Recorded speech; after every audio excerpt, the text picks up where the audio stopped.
iya man sa atong buhi nga Dios, no? Muna ang gusto sa atong Ginoo nga musalig ka nga kaniya, no? Ilabi na sa panahon na igsoon sa mga problema, diya ka mo bukbok musalig sa atong buhi nga Dios. Kaya ang tanang problema na adunay kasulbaran kung imo nang itugyan nga to sa atong buhi nga Dios. Kung musalig lagi po ka kaniya. Pero kung dili ka musalig kaniya, ang imong problema dili gina matangtang, dili gina muhawa. Kung dili ka musalig sa atong buhi nga Dios.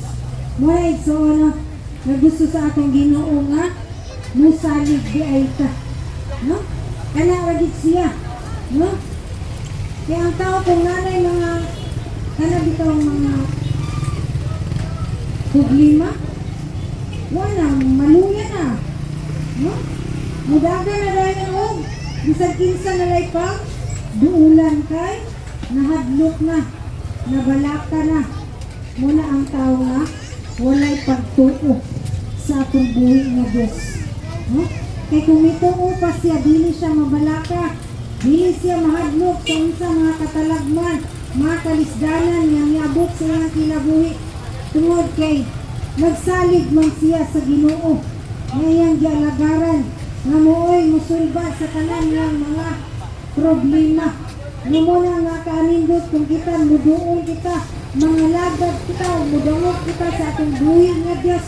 Igsoon, dili lang kay unya ra ta muduol panahon ra natay problema, dili angay niya na nga diha ra ta mo duol. Igsoon, manay problema o wala muduol ta sa atong buhi nga Dios, makikistorya ta nga na sa iya, no?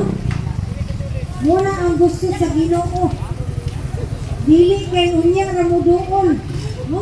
Kung wala na di laing kaduulan, muna kasagaran tao kung wala kabalo sa kamatuoran, no? Ulahi na din ang Ginoo masangkit. Pero kung naa kang Jesus, mauna gid mo siya kung sangkit, no?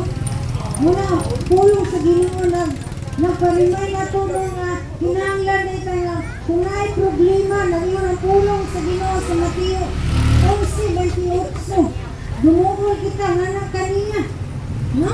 Tanan nga di ka puyan o gibukatan kay papahulayon ka sa atong buhi nga Dios.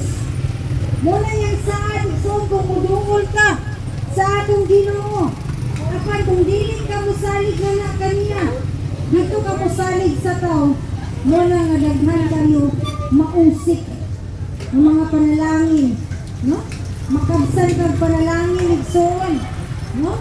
Muna nga ang tao gilag gina siya sa yawa, dili mutuo sa atong buhi nga Dios, no? Kay kasagaran karon ang tao kung magkasakit, mudagan gina siya og doktor, no?